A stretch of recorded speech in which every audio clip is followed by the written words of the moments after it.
pagi, saudara sekalian. Kita berjumpa kembali di ibadah online yang sudah kesekian kalinya. Sudah berbulan kita melakukan ibadah online, dan biarlah melalui ibadah online ini kita boleh masuk ke daerah Tuhan, kita boleh bersekutu kepada Tuhan kita.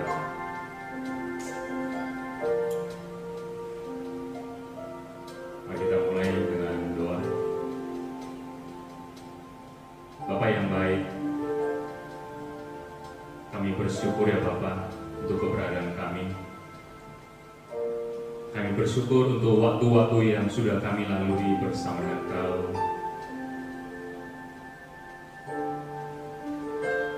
Terima kasih ya Bapa untuk perbuatan tangan-Mu yang ajaib di dalam kehidupan kami. Kau yang selalu menuntun kami, Kau yang selalu membimbing kami, Kau selalu melindungi kami, memberkati kami. Kami bersyukur untuk keluarga kami. Kami bersyukur untuk usaha pekerjaan kami. Kami bersyukur untuk kekuatan dan kesehatan yang Tuhan anugerahkan dalam hidup kami. Engkau menjauhkan kami dari segala sakit penyakit. Kalau pagi hari ini ya Bapa, kami datang ke hadapan-Mu.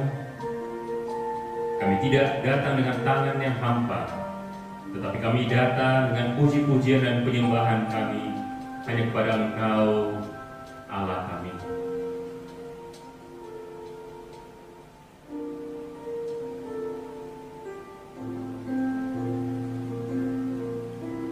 Biarlah ibadah ini Tuhan berkenan kepada Engkau, dan biarlah puji-pujian dan penyembahan kami boleh menjadi dupa yang harum di hadapan-Mu, dan hati-Mu disenangkan ya Tuhan. Terima kasih Bapa yang baik. Kami mulai ibadah ini dengan ucapan syukur kami di dalam satu nama yang penuh kuasa, Yesus Kristus, Tuhan dan Juru Selamat kami. Mari semua kita percaya bersama, kita katakan amin.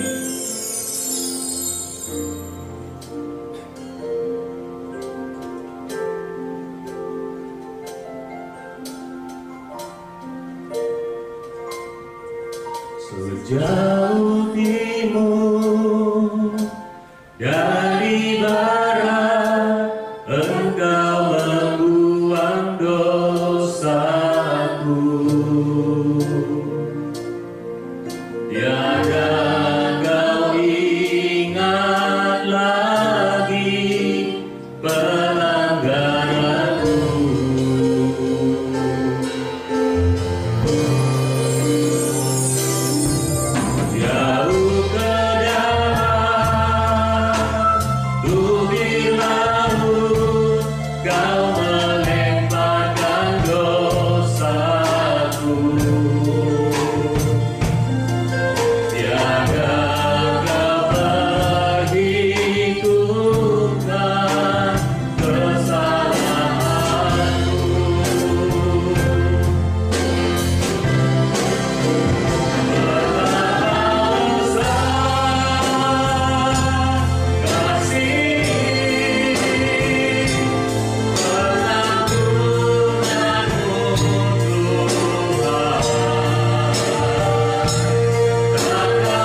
besar anugerah-Mu di dalam hidup kami.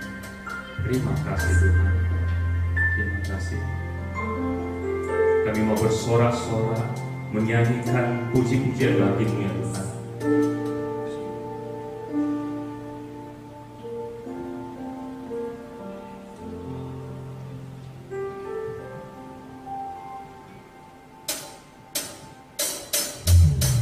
Kita semua bersorak-sorai menyanyikan Tuhan Tuhan.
Tuhan menciptakan manusia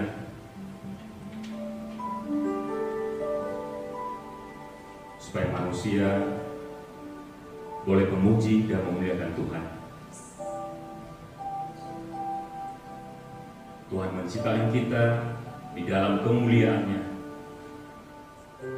Itu artinya Tuhan menciptakan kita dengan segala sesuatu yang baik dan hanya yang baik saja.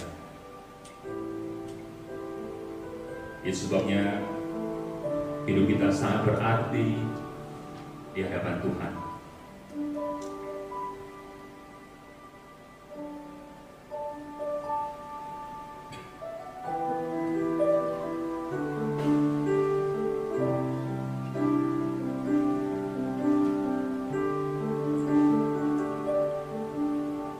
Pujian dan syukurku ku bawa padamu dengan rendah hati ku persembahkan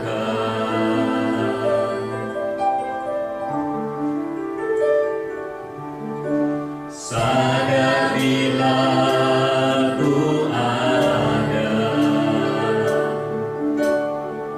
hanya karena anugerah, bukan karena kekuatanku.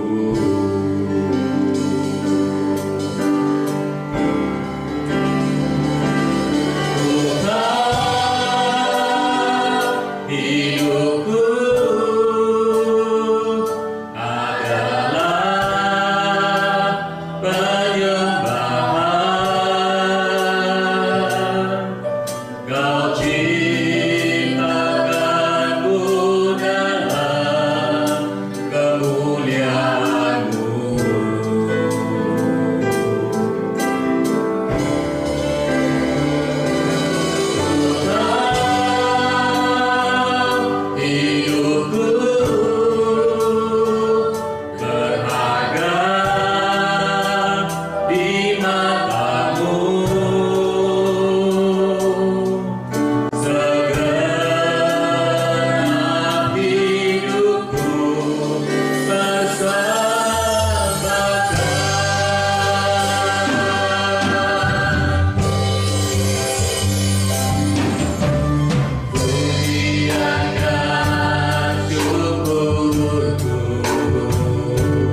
bahkan Allah yang selalu memberkati. Amin. Terima kasih Bapa. Kalau sebentar kami akan mendengarkan firman-Mu atau mengurapi hamba-Mu dan mengurapi kami semua, umat-Mu yang mengikuti ibadah online pada pagi hari ini ya Tuhan. Sehingga firman-Mu yang ditaburkan memberikan kami kekuatan untuk boleh menjalani hidup-hidup kami. Terima kasih Bapak. Hanya di dalam nama Yesus. Amin.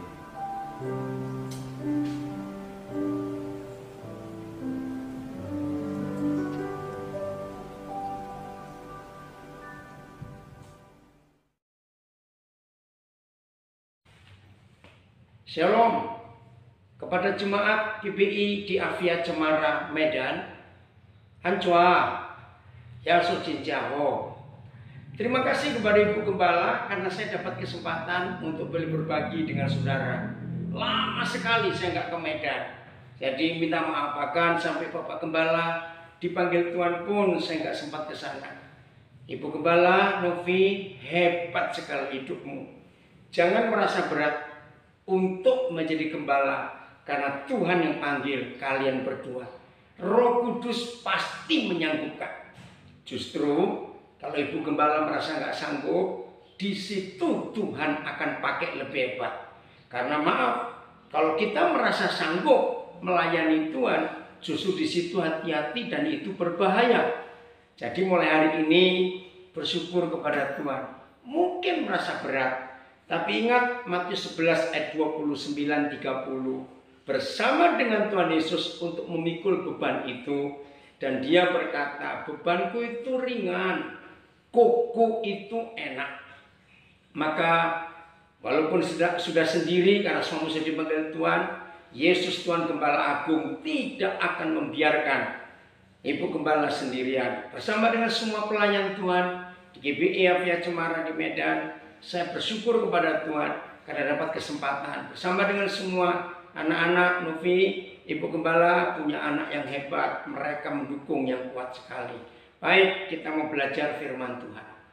Tema yang Ibu Gembala minta kepada saya untuk saya sampaikan, saya bersama istri sudah 4 bulan ini ada di Nabire, belum bisa kemana-mana, tapi kami menikmati penyertaan Tuhan yang luar biasa. Baik, mari kita belajar firman Tuhan ini supaya kita tetap kuat sebagai anak-anak Tuhan. Ya, temanya menarik. Menang di saat krisis. Menang di dalam perjuangan akan hidup ini. Kenapa harus menang? Ya, karena Tuhan yang berjanji setia. Dia pasti memberikan kita kemenangan. Saya mulai dengan 2 Korintus 12. Ya, 2 Korintus 12. Mulai ayat yang ke-7. 2 Korintus 12 mulai ayat yang ke-7. Dan supaya aku jangan meninggikan diri karena penyataan-penyataan yang luar biasa itu. Jadi Paulus ini mengalami suatu pendobrakan rohani yang luar biasa. Maka itu sampai dia bisa menulis firman Tuhan sehebat ini. Saudara, suatu hari saya tuh berpikir begini. Kok bisa ya Paulus itu hebatnya luar biasa? Ingat ya, antara Paulus dengan Petrus kita membandingkan sebentar. Bukan untuk membedakan satu dengan yang lain, tidak, hanya untuk kita belajar. Apa sih bedanya Paulus dengan Petrus? Begini logika kita. Seharusnya Petrus itu jauh lebih banyak menulis firman Tuhan dibanding Paulus. Loh, kenapa bisa begitu?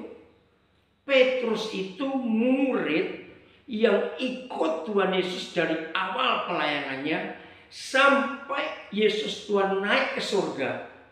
Petrus ini satu-satunya murid di antara 12 murid yang lain yang paling banyak, karena semua mujizat yang dibuat oleh Tuhan Yesus, satu-satunya murid yang mengalami dan melihat langsung itu cuma Petrus. Betul tidak? 5 roti 2 ikan, oke. Orang lumpuh jalan, orang mati bangkit, semuanya ngikut. Tapi berjalan di atas air, siapa dari 12 itu selain Petrus? Mertua disembuhkan Tuhan, siapa selain Petrus? Waktu dia emosi, dia cabut pedang tentara Romawi, dia mau bunuh Malkus, pelayan imam besar. Untung cuma kena telinganya, lalu putus. Petrus melihat Tuhan Yesus sambil potongan telinga itu ditempelkan lagi. Jadi Petrus ini satu-satunya murid yang melihat semua mujizat yang Tuhan Yesus lakukan. Tapi mengapa? Dia hanya menulis 1 Petrus dan 2 Petrus. Dari 27 kitab perjanjian baru. Jadi kalau dihitung Matius sampai Wahyu itu 27 kitab jumlahnya. Kalau dari Kejadian sampai Wahyu itu 66. Nah, dari 27 kitab perjanjian baru, Petrus hanya nulis 2 kitab. Tapi Paulus, saudara, nulis 14 kitab. Jadi Roma sampai Ibrani itu tulisan Paulus. Nah, kan luar biasa. Dia, Paulus ini, yang masih namanya Saulus, kan bencinya kepada Tuhan Yesus itu luar biasa. Begitu bencinya karena dia tahu Yesus ini pemberontak yang akan melawan pemerintahan yang sah, yaitu pemerintahan kerajaan Romawi. Tapi tiba-tiba Tuhan panggil dia menjadi pelayannya. Itu kan bertentangan dengan logika dia. Nah, dari 14 kitab yang dia tulis, dan 14 kitab dari 27 kitab itu, coba dengarkan, saya kaget sendiri. 90% yang Paulus ajarkan, yang Paulus tuliskan di 14 kitab itu, 90% sudah. Itu belum pernah diajarkan oleh Tuhan Yesus. Maaf. Nah, saya heran. Tuhan Yesus kan nggak pernah meninggalkan buku sehingga Paulus bisa belajar. Juga Tuhan Yesus nggak pernah buka sekolah Alkitab, bukan setelah itu. Nah, terus dari mana dia bisa mengajarkan 90% yang Yesus belum pernah ajar? Contoh tentang tubuh Kristus. Mana Tuhan Yesus pernah ngomong? Di 4 Injil nggak ada. Tentang karunia roh, tentang buah roh, Tuhan Yesus belum pernah ngajar, nggak ada di 4 Injil. Tapi kok bisa Paulus tahu? Tentang diaken, Tuhan Yesus belum pernah ngomong soal diaken. Tentang kebangkitan orang mati, tentang kedatangan Tuhan Yesus, tentang tanda-tanda zaman, dan banyak lagi. Tentang suami istri, detail, rinci Paulus menuliskan. Dari mana? Nah, saya itu bertanya, kok bisa yang nggak pernah ketemu Yesus bahkan benci, mengapa dia bisa lebih hebat dari Petrus? Pokoknya dia taat. Karena Paulus lebih taat kepada Roh Kudus daripada Petrus. Maka itu, saudara, ayat ini, kalimat pertama, ayat 7, 2 Korintus 12. Dia mengaku. Dan supaya aku, kata Paulus, jangan meninggikan diri. Karena penyataan-penyataan yang luar biasa itu. Memang luar biasa. Kita kagum kepada Roh Kudus yang mengajar Paulus sampai dia bisa menemukan rahasia yang luar biasa. Nah, supaya dia tidak sombong, tidak meninggikan diri, lihat kalimat berikut masih ayat 7. Maka aku diberi suatu duri di dalam dagingku, yaitu seorang utusan iblis, ngeri sekali, untuk menggocok aku, untuk ninju aku terus menerus, supaya aku diulangi lagi, jangan meninggikan diri. Nah, saudara jemaat yang di Medan, kalau kita melihat seorang utusan iblis diizinkan Tuhan untuk datang menggocok Paulus, ini krisis atau bukan dalam hidup Rasul Paulus? Krisis. Bahkan krisisnya nggak macam-macam, nggak sekedar biasa. Coba lihat ayat 8. Tentang hal itu, tentang utusan iblis yang menggocok aku itu, sudah tiga kali aku berseru kepada Tuhanku. 3 kali berdoa. Supaya utusan iblis itu mundur daripada. Ayo, berani berkata Paulus nggak benar sehingga doanya nggak dijawab. Masa sudah doa 3 kali Tuhan nggak jawab? Maaf, saya percaya semua kita nggak akan berani mengatai Paulus seperti itu. 3 kali aku berdoa. Kan Paulus orang benar, masa doanya nggak didengar? Tapi memang Tuhan tidak dengar. Jadi krisis yang dialami oleh Paulus, Tuhan izinkan untuk dia nggak sombong. Belum selesai. Maka itu selesai kita belajar ini, maka dijamin oleh Roh Kudus, saudara-saudara khususnya jemaat Avia Cemara yang di Medan akan jadi orang-orang yang kuat, orang-orang yang tangguh, orang-orang yang gak cengeng. Ketika krisis itu terjadi di hidup ini, indah sekali. Nah, itu yang ditunggu oleh Tuhan dalam kehidupan kita masing-masing. Oke? Ayat 9. Siap-siap ya, siap-siap dikagetkan oleh Tuhan. Tetapi, terima kasih Bapak, kami mau belajar seperti Paulus walaupun krisis yang kami hadapi. Tetapi jawab Tuhan. Ya, Paulus berdoa 3 kali ya Tuhan pasti jawab. Tapi jawaban Tuhan tidak sesuai dengan keinginan Paulus. Saya mau saksi. Pasti dalam hidup kita sering berdoa dan dijawab Tuhan. Tapi kebanyakan doa kita tidak sesuai dengan keinginan Tuhan untuk dia jawab. Dia jawab, tapi nggak sesuai keinginan kita. Apa jawaban Tuhan? Ayat 9. Tetapi jawab Tuhan kepadaku, cukuplah kasih karuniaku bagimu. Sebab justru, terima kasih. Sebab justru dalam kelemahanlah, di dalam krisislah, kuasaku menjadi sempurna. Ayo, kalau kita tahu firman ini, bahwa kuasa Tuhan itu sempurna ketika kita dikocok oleh setan, ketika kita sedang menghadapi krisis. Kalau kuasa Tuhan jadi sempurna, gara-gara itu, pertanyaan saya, mau cepat-cepat selesai krisis yang kita hadapi? Rugi. Kalau kita minta cepat-cepat selesai krisis yang kita hadapi, berarti saudara dan saya tidak akan menikmati kuasa Tuhan yang sempurna itu. Pasti ada yang kaget. Betul. Ya, saya baca ayat 9. Tetapi jawab Tuhan kepadaku, cukuplah kasih karuniaku bagimu. Sebab justru, terima kasih Bapak, dalam kelemahanlah kuasaku menjadi sempurna. Jadi, saudara mau cepat-cepat selesai krisis atau biarin dulu tetap dalam krisis supaya kuasa Tuhan sempurna? Kalau saya ditanya, saya lebih milih ini dong. Saya rindu menikmati dan mengalami kuasa Tuhan saya sempurna di hidup saya.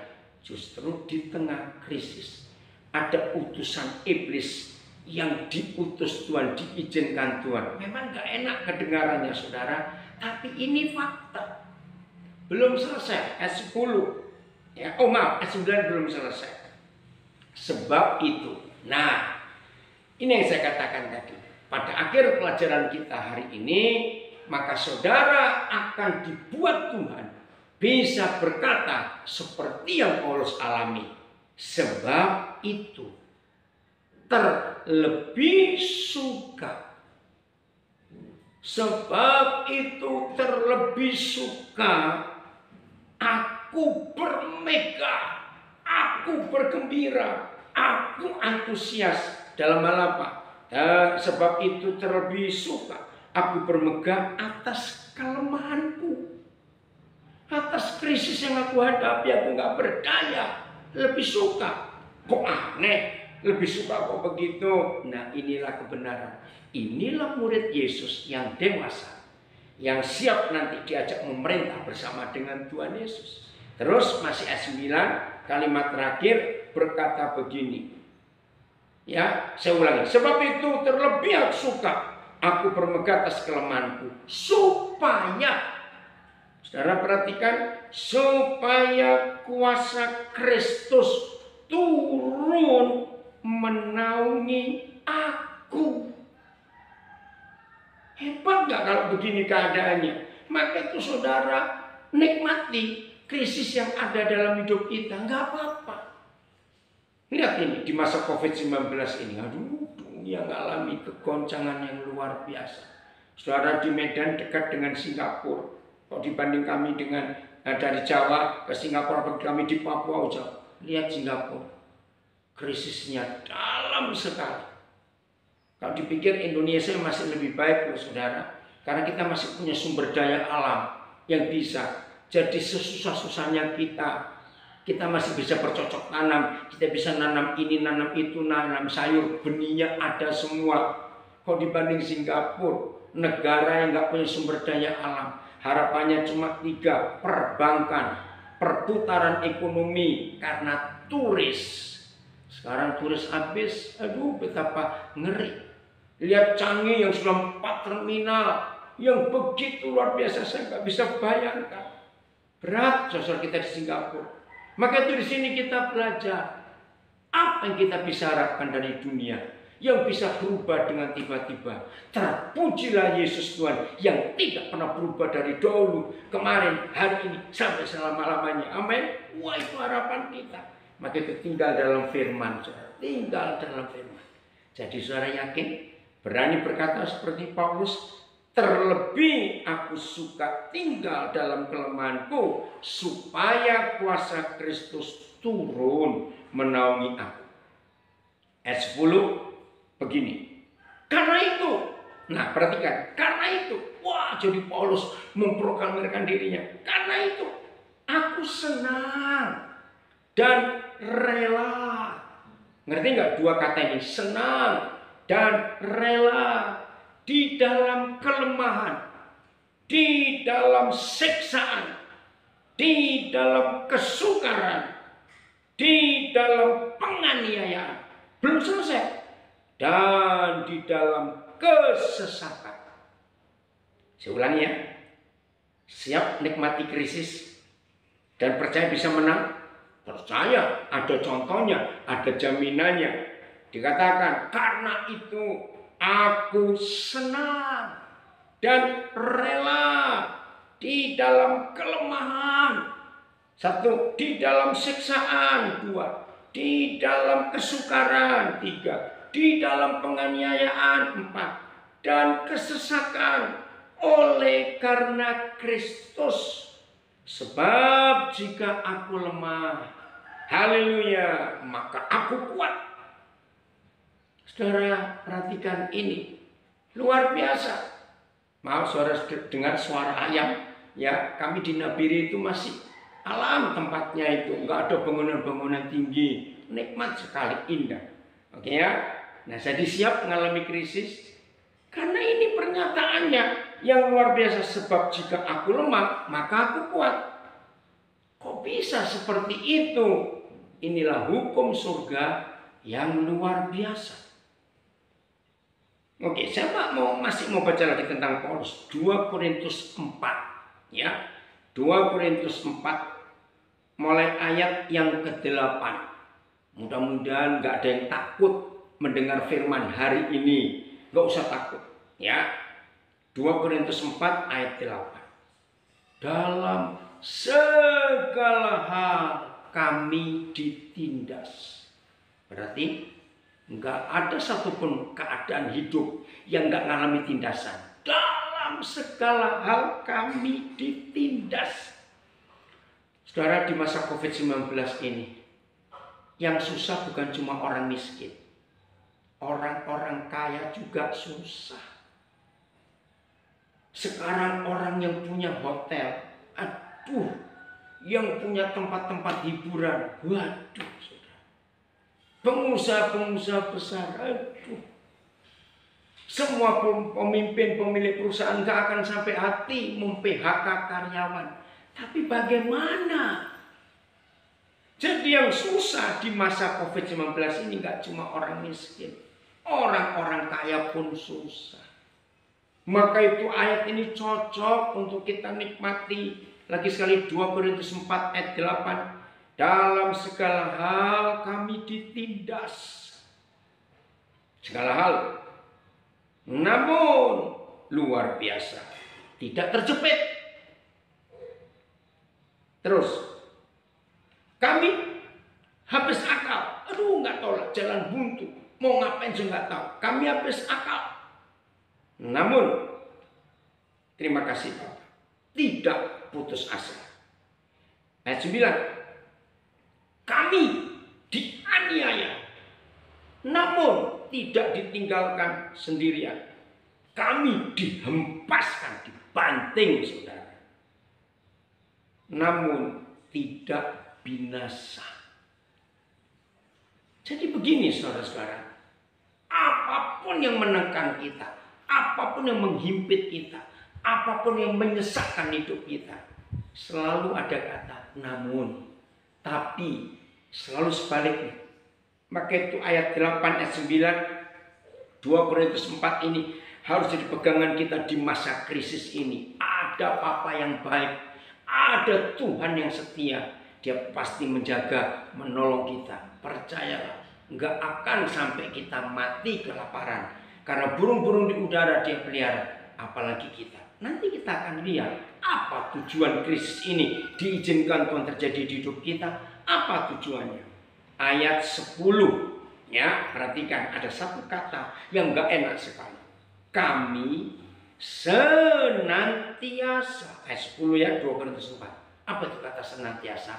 Terus menerus. Kami senantiasa membawa duit kemana-mana. Tidak. Kami senantiasa membawa kematian Yesus. Terima kasih Tuhan. Di dalam tubuh kami. Kok bukan urapan yang dibawa? Padahal gereja-gereja mengajar terima urapan, terima urapan. Enggak. Yang senantiasa kita bawa sebagai murid-murid Yesus. Bukan mujizatnya. Bukan kuasa urapannya. Tapi yang saudara dan saya bawa sebagai murid-murid Yesus harus. Kami senantiasa membawa kematian Yesus di dalam tubuh kami. Untuk apa? Supaya kehidupan Yesus juga menjadi nyata di dalam tubuh kami. Nah, ini tujuan krisis, tujuan tekanan hidup yang kita alami. Setelah senantiasa membawa kematian Yesus dalam hidup kita, supaya kehidupan Yesus juga menjadi nyata di dalam tubuh kita ini. Saudara dengarin, apa yang terjadi dengan orang-orang di sekitar kita? Tolong catat, apa yang terjadi dengan orang-orang yang kenal kita? Ketika mereka melihat bahwa di hidup kita ada kehidupan Yesus yang nyata. Ngerti saudara? Betapa Tuhan Yesus dipermuliakan. Ketika teman-teman kita, sahabat-sahabat kita, saudara-saudara kita melihat kehidupan Yesus nyata. Ibu Gembala, orang Medan tahu siapa Pak Henry. Sekarang mereka juga tahu Ibu Gembala jadi janda. Tapi justru di sini orang-orang di Medan dan semua yang mengenal Ibu Gembala akan membuktikan, wih, dia luar biasa karena ada hidup Yesus. Begitu pula semua kita yang sedang alami krisis, nggak apa-apa. Kalau dalam hidup kita ini senantiasa yang kita bawa kematian Yesus, nggak apa-apa. Supaya orang melihat hidup Yesus yang nyata di dalam tubuh kita. Itu ayat 10. Ya. Keren bukan? Nah, saudara beri tanda 2 Korintus 4, nanti kita balik. Orang yang sama, saudara kita Paulus menulis di Filipi pasal 3 ayat 10. Ya, Filipi pasal 3 ayat 10 dia nulis begini. Dan ini luar biasa tulisannya ya. Kerinduannya, kesukaannya yang dia cari. Ya, begini ayat 10 Filipi 3. Yang ku kehendaki. Cari duit banyak-banyak. Jalan-jalan keluar negeri yang dikehendaki? Tidak. Yang ku kehendaki ialah mengenal Dia. Terus mengenal dalam hal apa? Dan mengenal kuasa kebangkitannya. Betul. Dan ini luar biasa. Kalau Tuhan memberitahukan kepada kita apa yang terbaik dalam hidup ini, ya, mengenal Dia. Terus, dan masih belum selesai, mengenal persekutuan dalam penderitaannya. Saya ulangi, yang ku kehendaki, yang Paulus inginkan, yang Paulus rindukan, ialah mengenal Dia, mengenal kuasa kebangkitannya, dan mengenal persekutuan dalam penderitaannya. Aneh.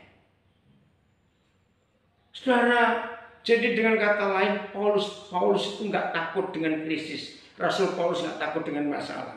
Terus ayat 10 Filipi 3, di mana aku, katanya, menjadi serupa dengan Dia, bukan dalam kemuliaannya, dalam mujizatnya, tidak, supaya aku menjadi serupa dengan Dia di dalam kematiannya. Ini krisis yang diizinkan Tuhan supaya kita dibangkitkan bersama-sama dengan Tuhan Yesus. Supaya kita tidak sombong. Karena ada penyataan-penyataan Tuhan yang luar biasa dalam hidup ini. Ini yang menyenangkan sekali, saudara. Maka ayo mulai hari ini kita menyadari konsep ini. Bahwa krisis itu indah. Betul? Kita belajar dari hidup Yusuf. Ini kalau kita lihat Yusuf itu mengalami krisis yang gak main-main, saudara. Oke. Ya, nanti kita kembali ke 2 Korintus 4. Bagi yang belum tahu supaya hari ini tahu. Bagaimana sih orang-orang Mesir memenjarakan Yusuf? Enggak main-main. Mazmur 105. Ya, ini krisis yang dihadapi Yusuf. Berat sekali. Mazmur 105. Ayat 17 sampai 19. Mazmur 105, 17 sampai 19. Saya berharap saudara di Jemaat GPI Afia Cemara jangan bilang nyesel aku dengar khotbah hari ini. Awas bilang begitu. Justru ini indah. Oke. Mazmur 105 ayat 17 sampai 19. Diutusnyalah seorang mendahului mereka. Siapa itu? Yusuf yang dijual menjadi budak. Tunggu dulu. Kita harus membongkar kalimat pertama. Diutusnyalah. Tahu? Nyanya huruf besar. Diutusnyalah. Berarti yang ngutus Yusuf ke Mesir. Ingat, Yusuf ke Mesir bukan jalan-jalan sekalian tur Israel lewat Mesir. Bukan. Dia dijual ke Mesir. Itu ke Mesir karena dia dijual jadi budak. Yang mana semua kita tahu kakak-kakaknya yang gak suka adik nomor 11 ini. Jadi bayangkan adik nomor 11 dikeroyok 10 kakak. Apa gak gepeng, saudara, istilah saya. Tapi surga mencatat bukan kakak-kakaknya yang mengutus Yusuf. Tuhan yang mengutus. Nah, ini loh rahasianya. mau nyalakan siapa dengan COVID-19? Mau nyalakan Tiongkok? Nggak bisa juga. Maka itu awal-awal kejadian, ribet dunia. Karena mulainya dari luar. Tapi kan kita nggak tahu. Dulu Januari dunia masih jauh, nggak akan sampai ke Indonesia, nggak akan sampai ke Amerika. Begitu masuk bulan Maret, kaget dunia. Ternyata virusnya sudah kemana-mana. Bukan Tuhan, bukan. Ayo kita tunggu dulu Tuhan mau apa dengan ini. Jadi dia mengutus Yusuf ke Mesir, bukan kakak-kakaknya, tapi Bapa di surga. Membiarkan Yusuf masuk dalam krisis. Nggak apa-apa. Jelas ya? Ayat 18. Mereka, yaitu pemerintahan Firaun, mereka mengimpit. Apa bedanya merantai dan mengimpit? Tahu nggak bedanya? Kalau dirantai masih ada yang longgar. Tapi kalau diimpit itu dijepit. Itu. Berarti belenggunya itu pas di kakinya Yusuf. Itu sekian tahun saudara. Yusuf itu divonis seumur hidup tanpa diadili karena fitnah dari istri Potifar. Nah, diimpitnya kakinya itu pun Yusuf nggak protes. Lagi sekali bukan diikat, bukan dirantai, bukan dibelenggu. Kalau diikat, dirantai, dibelenggu masih ada bisa goyang-goyang. Tapi ini dihimpit. Ya. Ayat 18 lagi saja. Mereka mengimpit kakinya dengan belenggu. Cuma intermezzo saja. Apa bedanya diimpit dengan tali rafia atau karet? Maaf. Dan dengan besi? Beda. Belum selesai. Dan lehernya masuk ke dalam besi. Ini pun beda. Bukan lehernya dirantai dengan besi. Dimasukkan ke dalam besi. Lehernya masuk ke dalam besi. Saya nggak bisa bayangkan. Coba merem sebentar, renungkan. Kaki dijepit belenggu, leher dijepit dengan besi. Ini sekian tahun, saudara. Pokoknya total penderitaan Yusuf itu 13 tahun. Loh, dari mana? Kejadian 37 menulis dia umur 17 tahun waktu dia dibawa ke Mesir. Kejadian 41 ditulis waktu Yusuf menghadap Firaun itu umur 30 tahun. Nah, dari 17 dijual jadi budak sampai dia bebas dari penjara umur 30. Berarti total 13 tahun. Nah, kita tidak tahu berapa tahun di perbudakan, berapa tahun di penjara. Ngomong aja setengah-setengah. 6,5 tahun di perbudakan, 6,5 tahun di penjara. Sama-sama nggak enaknya. Terserah saudara mengasih perbandingan berapa. Pokoknya nggak enak semua. Apa Yusuf ngomel? Maaf saudara, saya pernah berpikir begini. Dia masuk penjara kan karena dia taat kepada Bapa di surga. Yaitu nggak mau berzina. Betul toh? Bisa nggak Yusuf berpikir begini? Waktu itu saya merenung. Aduh, mungkin ya kalau saya pasti ngomong gini. Tuhan, kalau tahu hasil saya taat, nggak mau berzina dengan istri Potifar, itu di penjara kayak begini. Ingat, kakinya dijepit besi, lehernya masuk ke dalam besi.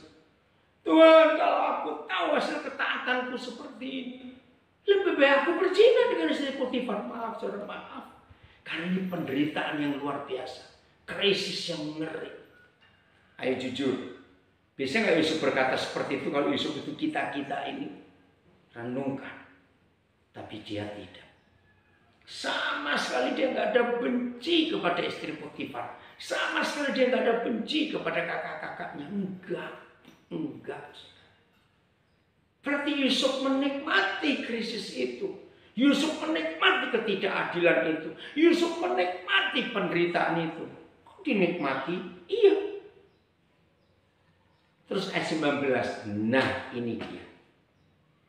Mazmur 105 ayat 19.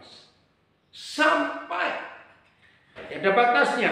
Sampai saat firman-Nya sudah genap dan janji Yahweh membenarkannya. Catat kalimat ini. Sampai firman-Nya sudah genap dan janji Yahweh membenarkannya. Jadi jangan berharap manusia yang menolong. Jangan. Berharap Tuhan saja.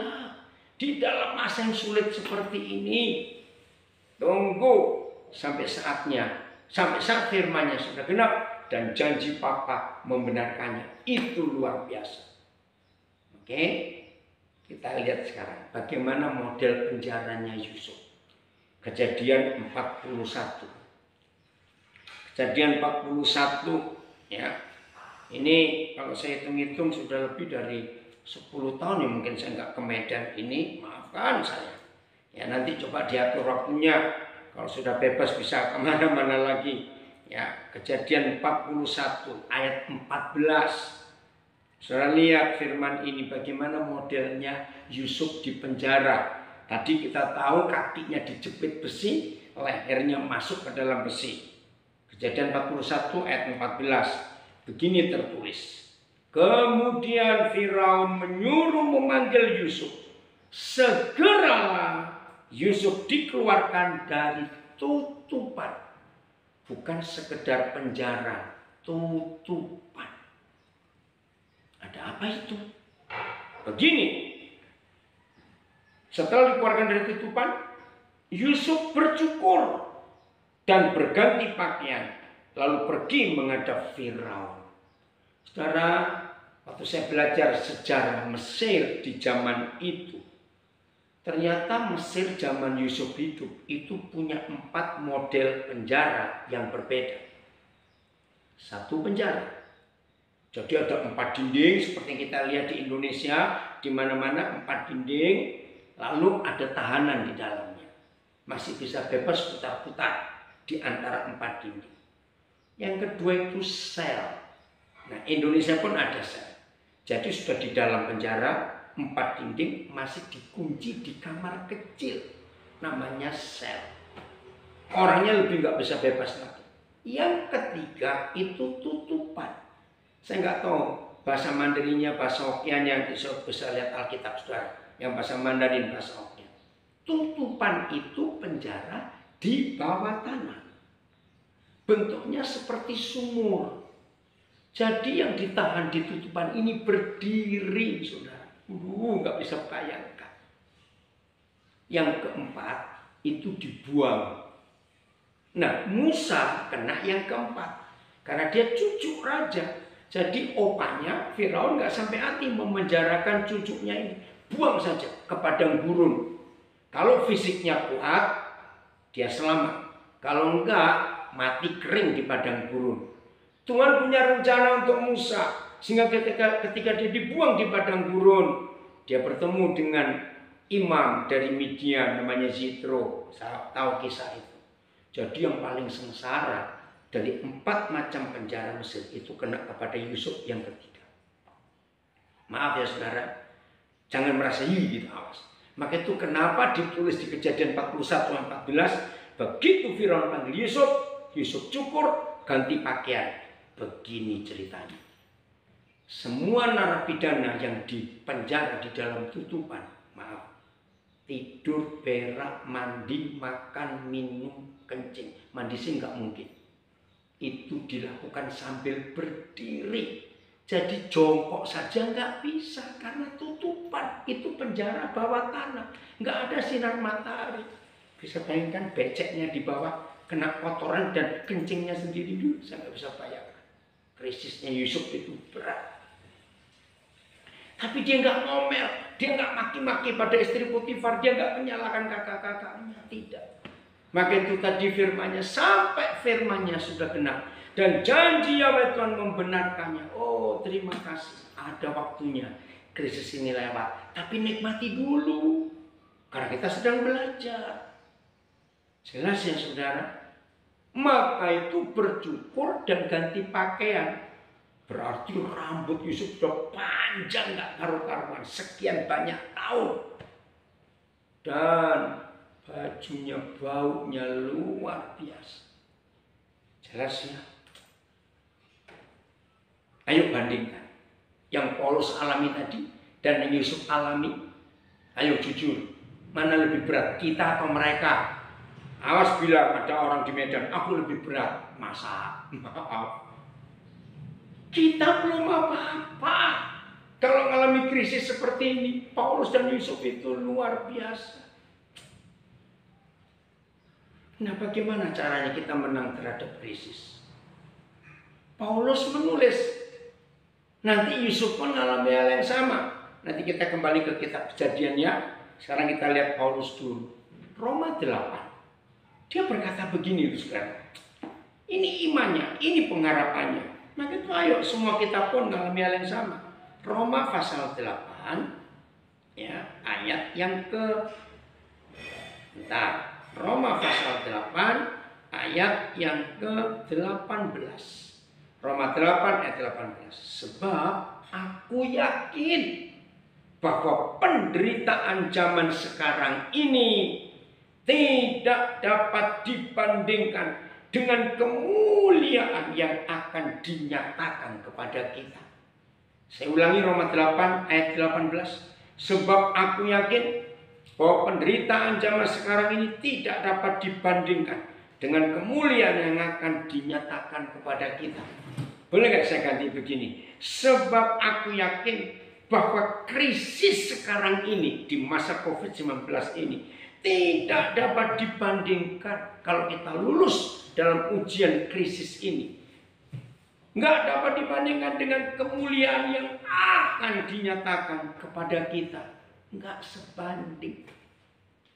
Ini harapannya. Maka itu kalau hasil kesulitan, hasil krisis ini seberat ini, sama hasilnya nggak sebanding dengan apa yang kita alami, ya sudah, kita nikmati saja krisis ini. Karena itu indah. Betul ya saudara? Ini menyenangkan. Nah ternyata Yusuf juga begitu. Dia sudah melihat sesuatu hasil krisis itu nggak main-main. Luar biasa. Dari mana? Masih kita Kejadian. Langsung pasal 45. Kejadian 45. Wah ini seru sekali saudara. Ya, hari itu pertama kali Yusuf mengaku kepada kakak-kakaknya bahwa dia itu adiknya yang dijual. Tapi ini pertemuan yang kedua. Sebab pertemuan pertama waktu masih zaman kelimpahan. Kan mereka datang ke Mesir untuk belanja. Karena Yakub bapak mereka menyuruh, di Mesir ada makanan, kamu ke sana. Ya, judulnya menarik. Kalau saudara buka Alkitab saudara, Kejadian 45 mulai ayat 1. Yusuf memperkenalkan dirinya kepada saudara-saudaranya. Karena memang itu pertama kali dia mengenalkan. Ketika itu Yusuf tidak dapat menahan hatinya lagi di depan semua orang yang berdiri di dekatnya. Lalu berserulah Yusuf, suruhlah keluar semua orang dari sini. Ya karena dia raja, dituruti perintahnya. Maka tidak ada seorang pun yang tinggal di situ bersama-sama dengan Yusuf. Ketika Yusuf memperkenalkan dirinya kepada saudara-saudaranya. Jadi cuma dia dengan yang 11 itu. Karena Benyamin kali itu diajak. Nah jadi pas dalam ruangan istana itu mereka ber-12 lengkap anak-anak Yakub Israel. Keren saudara. Lihat ayat 2. Setelah itu menangislah Yusuf keras-keras sehingga kedengaran kepada orang Mesir dan kepada seisi istana Firaun. Nah ini saya pendeta sering khotbah dan biasanya kalau mikrofonnya sound systemnya ganggu, capek loh khotbah mesti teriak-teriak. Nah maka itu ketika saya belajar ayat ini pertama kali, saudara maaf. Kalau kita tahu Yusuf menangis keras-keras sampai seluruh istana Firaun kedengaran. Nah kita itu sampai hari ini tidak pernah tahu berapa besar istana Firaun di mana Yusuf memerintah hari itu. Tapi kalau kita lihat sejarah Mesir, Piramidnya aja segede itu. Kuburan-kuburan raja-raja. Wah, luar biasa. Berarti istananya gede bukan? Nah, maaf ini orang Medan. Saudara tahu Istana Maimun yang kuning itu? Ya, kira-kira mana lebih besar? Istananya Firaun atau istananya Maimun yang ada di Medan? Ya, mungkin lebih besar istana Firaun. Nah, saudara bayangkan. Kira-kira Yusuf ini nangis pakai mikrofon merek apa dan sound system merek apa? Karena nangisnya sampai seluruh istana Firaun bisa dengar, dan nggak cuma itu, ditambahkan sampai seluruh Mesir pun mendengar. Itu artinya ledakan yang luar biasa. Kenapa nangisnya seperti itu? Satu, karena dia ingat Benyamin adiknya. Nah, berapa tahun kita hitung ya? Hitung sebentar. Saya tambahkan dulu ayat yang ke-6. Ya. Karena telah 2 tahun ada kelaparan dalam negeri ini, dan selama 5 tahun lagi orang tidak akan membajak atau menuai. Ya. Jadi hari itu, waktu Yusuf memperkenalkan diri ke kakak-kakaknya, berarti sudah ada 2 tahun kelaparan. Berapa tahun kelimpahan? 7 tahun. 7 tahun tambah 2 tahun, jadi Yusuf sudah 9 tahun memerintah di Mesir. Perhatikan, berarti umur Yusuf hari itu, ingat Kejadian 41, Yusuf umur 30 tahun waktu menghadap Firaun. Nah, berarti di tahun kedua kelaparan, Yusuf umur 39 tahun. Lalu Kejadian 37 menulis Yusuf umur 17 tahun waktu dibawa ke Mesir. Ayo kita kurangi. 39 dikurangi 17.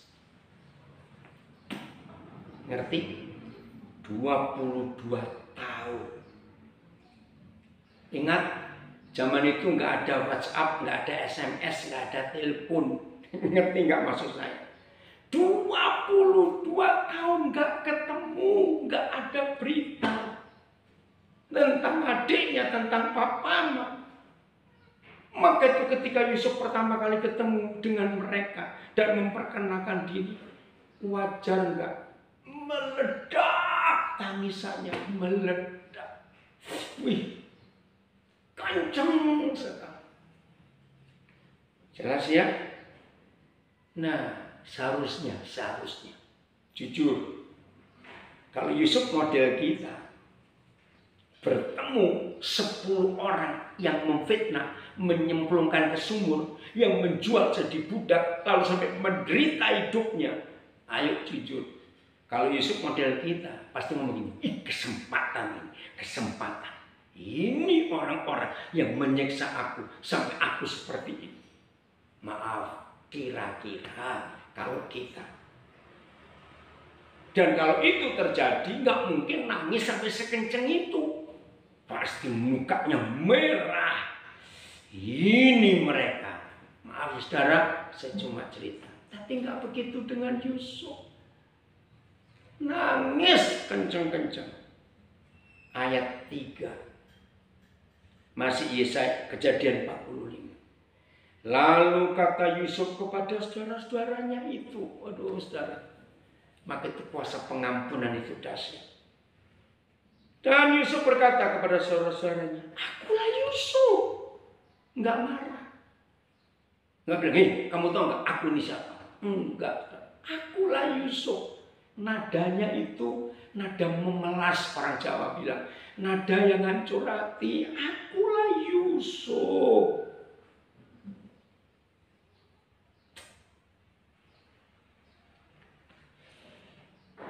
Baca pertanyaan pertama. Wah, kau luar biasa. Masih hidupkah Papa? Saudara bayangkan. Harusnya dia balas dendam. Tapi dia tanya papanya, masih hidup nggak Papa? 22 tahun nggak ketemu.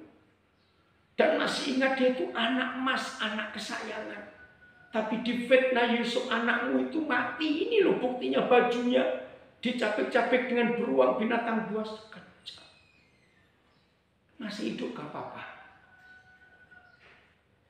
Tetapi saudara-saudaranya tidak dapat menjawabnya. Ya pasti. Begitu mereka tahu ini Yusuf yang dijual. Kira-kira kalau saya di situ langsung ngomong pada saudara saya, mati kita, mati. Hah, ternyata adik kita ini masih hidup, bahkan sekarang jadi raja, mati kita. Betul tidak kalau kira-kira Yusuf, Ruben dan adik-adiknya seperti kita? Mereka takut, saudara, wajar.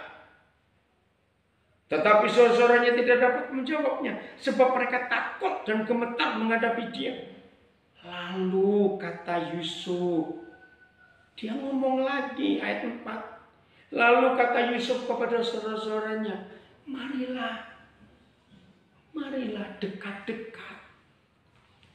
Saudara, ini yang luar biasa. Mari, ayo sini, dekat-dekat kami. Kangen saudara, rindu 22 tahun. Nah, saya bayangkan Benyamin pasti tolak-tolak. Siapa ini orang? Karena pasti dia lupa, selama 22 tahun enggak terpisah dengan kakaknya ini.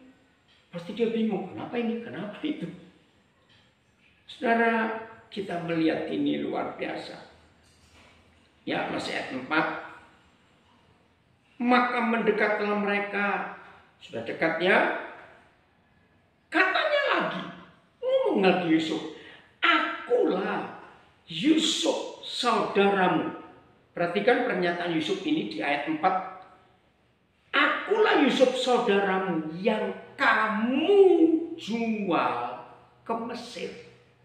Yusuf ingat, kamu yang jual aku ke Mesir. Betul? Ayat 5. Tetapi sekarang, nah, saudara yang dikasih Tuhan dari GBI Afia Cemara di Medan, perhatikan hidup Yusuf ini di tengah krisis ini, jangan nyalakan siapa-siapa. Tetapi sekarang ayat 5, janganlah bersusah hati dan janganlah menyesali diri. Diulang lagi, karena kamu menjual aku ke sini, ke Mesir. Jelas toh? Tapi lihat kalimat berikut. Sebab untuk memelihara sebuah kehidupanlah Tuhan menyuruh aku mendahului kamu. Pelan-pelan saudara.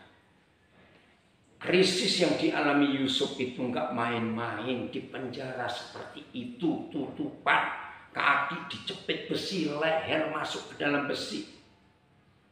Dia sadar, kamu kakak-kakakku yang menjual aku ke sini. Kamu. Tapi dia bisa ngomong, enggak. Tuhanlah yang menyuruh aku ke sini untuk memelihara sebuah kehidupan. Saudara baca lagi ya. Kejadian 41. Kelaparannya ngeri. Bahkan seluruh dunia kelaparan. Hanya Mesir ada makanan. Begini arti ayat 5 Kejadian 45 ini. Kalau Yusuf tidak sampai ke Mesir, maka Israel punah di dunia. Saya ulangi lagi, kalau Yusuf tidak sampai ke Mesir, Israel punah di dunia ini. Maka itu dia bisa berkata, untuk memelihara suatu kehidupan, aku ini ke sini. Jadi Yusuf sadar, kamu yang jual aku. Tapi ada yang lain yang punya rencana. Kalau tidak, kamu punah di dunia ini. Terus, ayat 5 belum selesai. Maaf, ayat 6 sekarang. Karena telah 2 tahun, tadi saya sudah baca. Ayat 7. Dengar, Yusuf sadar kakak-kakaknya yang menyuruh, yang menjualnya. Tapi Tuhan punya rencana. Ayat 7.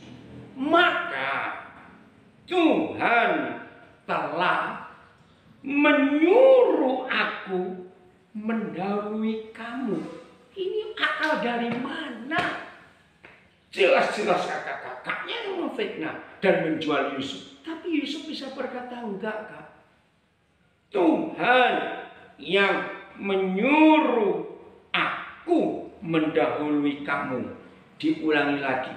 untuk menjamin kelanjutan keturunanmu di bumi ini. Karena kalau Yusuf nggak duluan sampai ke Mesir, Yakub dan anak cucunya mati kelaparan. Karena kelaparan zaman itu ngeri sekali. Dan untuk memelihara hidupmu, sehingga sebagian besar daripadamu tertolong. Anak-anak Tuhan, di GPI Avia Cemara Medan, perhatikan ayat yang ke-8. Kejadian 45 ini. Jadi, ini gila saudara, gila betul. Kalau orang Jakarta bilang, jadi bukanlah kamu kakak-kakakku yang menyuruh aku ke sini. Bukan. Loh, tadi dia sadar kamu menjual aku ke sini. Bukan kamu. Ya, saya ulangi ayat 8. Jadi bukanlah kamu yang menyuruh aku ke sini kakak-kakakku, tetapi Tuhan.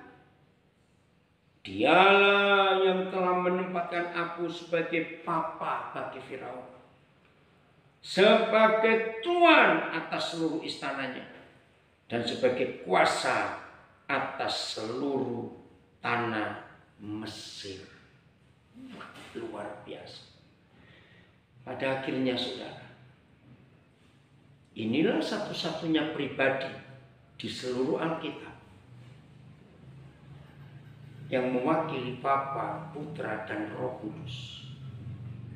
Tuhanlah yang menempatkan aku di Mesir ini, bukan gara-gara kamu. Untuk aku menjadi papa buat Firaun. Kok bisa? Karena mewakili Bapa di surga.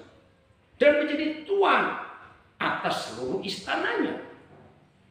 Dan menjadi itu Yesus Tuhan. Dan yang ketiga, menjadi penguasa, itu Roh Kudus atas seluruh tanah Mesir. Ini luar biasa saudara. Maka itu di dalam penderitaan, di dalam krisis.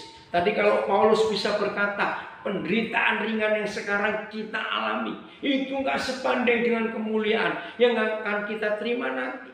Yusuf tahu bahwa penderitaan yang begitu berat yang dia alami nggak sebanding dengan apa yang dia alami sekarang, yaitu waktu itu menjadi penguasa atas Mesir.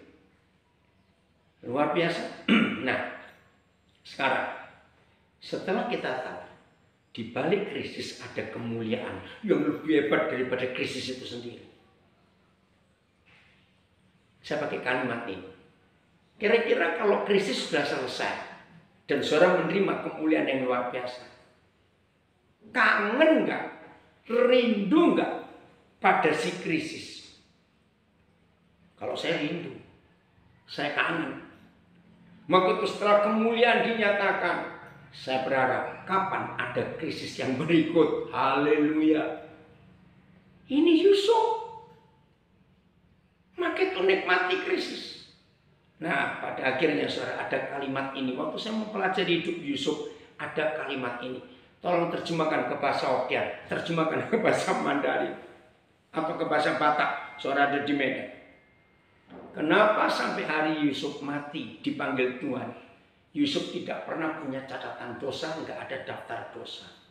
Ternyata setan sudah nggak bisa lagi menjamah Yusuf. Karena Yusuf itu pemenang dalam masa krisis. Begini kemenangannya. Yusuf itu satu-satunya pribadi. Ya, saya orang Surabaya, seperti Pak Gembala orang Surabaya juga.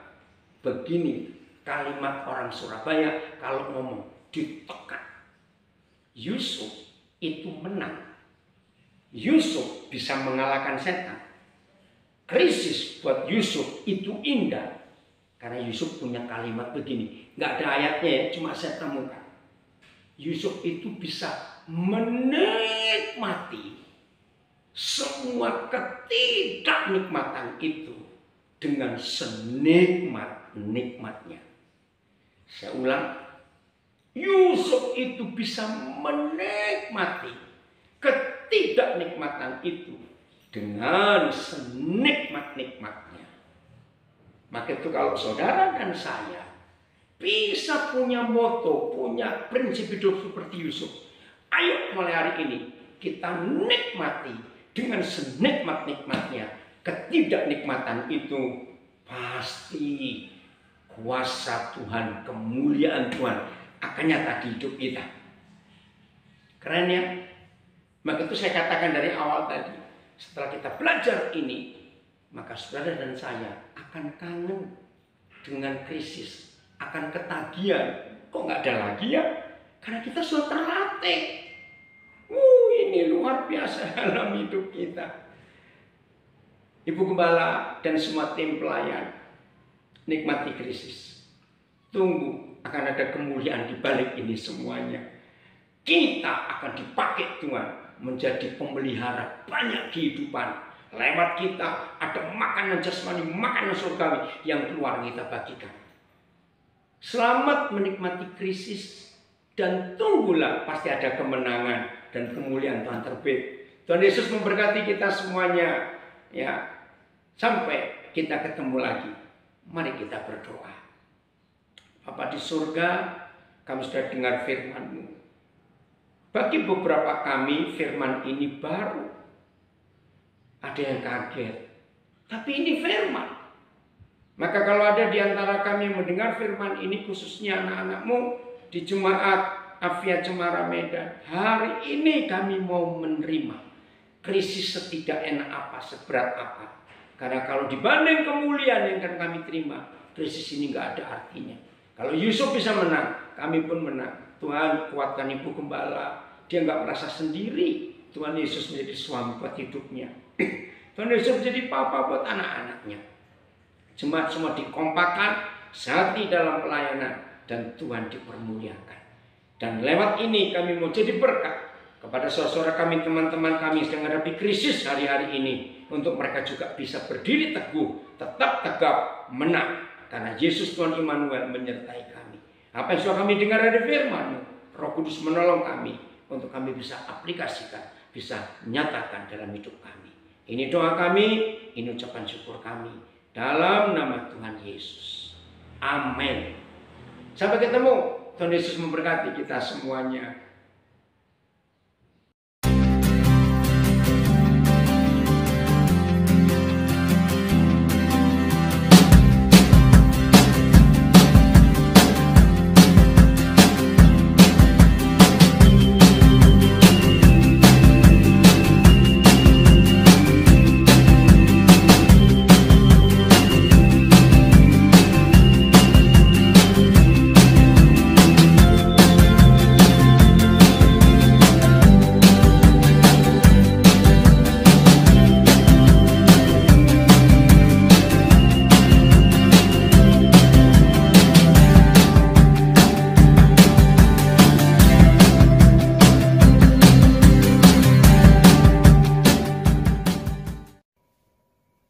Saudara, kita akan mengakhiri ibadah kita siang hari ini. Mari saya jemput, setiap kita boleh bangkit berdiri di rumah kita masing-masing. Kita akan berdoa.